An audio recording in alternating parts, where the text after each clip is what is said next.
Okay, this is the structure of the Pseudomonas Cas9 endonuclease enzyme.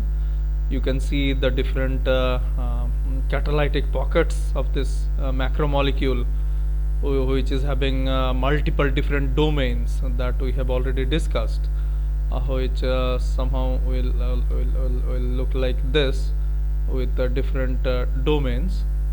So as you can see, the electrostatic surface architecture is such that there are highly negatively charged domains where you can expect more number of negatively charged amino acids, and in the contrary, the blue terminals or blue pockets are those where the positively charged residues are most probably can be found.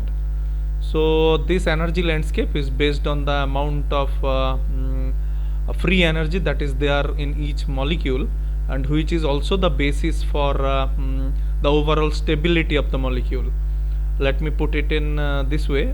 For example, we are having two different this thing, what we call mutants. I'll give you a quick this thing.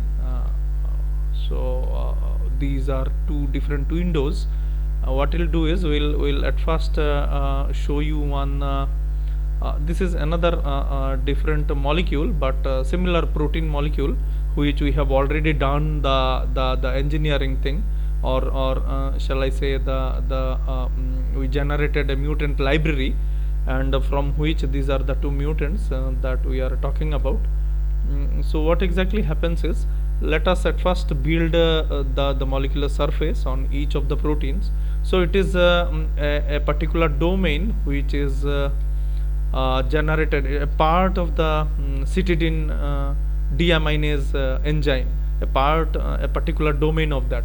So we did a little protein engineering on this on in terms of simulation only, and what exactly has happened, I'll show you.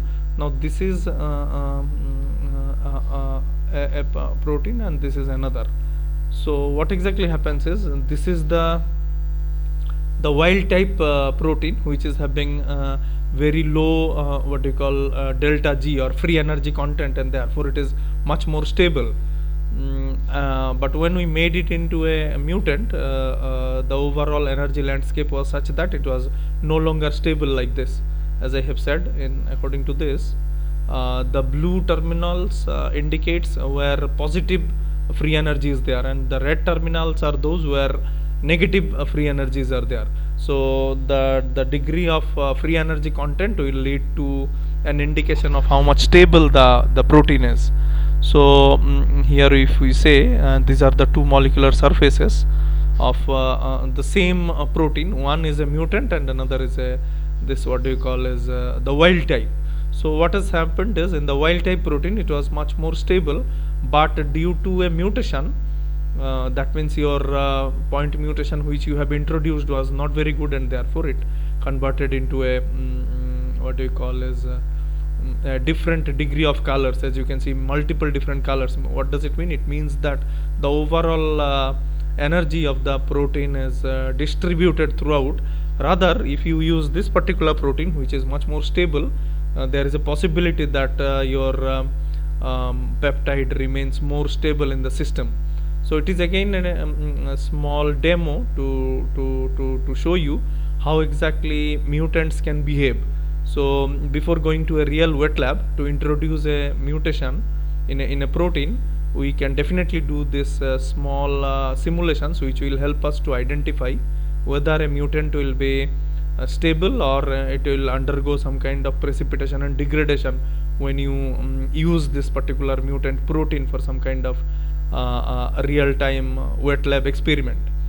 So if you want it to go at one more time, so this was the CRISPR protein Cas9 endonuclease with multiple domains, which is there in the Pseudomonas.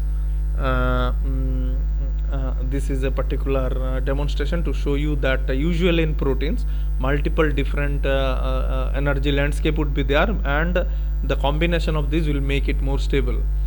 But here if you see, the structure is not very stable because multiple different types of energy frequency can be seen. On the contrary, if you see this particular protein, it is much more stable. So the stability is an important factor when you are making some kind of protein based estimations and experiments where you are generating some mutants, and from the mutant library, this is one aspect that you should look into in order to find out which particular protein will be better for your experiment. So this is how you can definitely also able to reduce the cost of production of mutant proteins and doing the real-time wet lab experiments. Before doing that, you can definitely do this kind of small simulations which will save a lot of money as well as time. Thank you.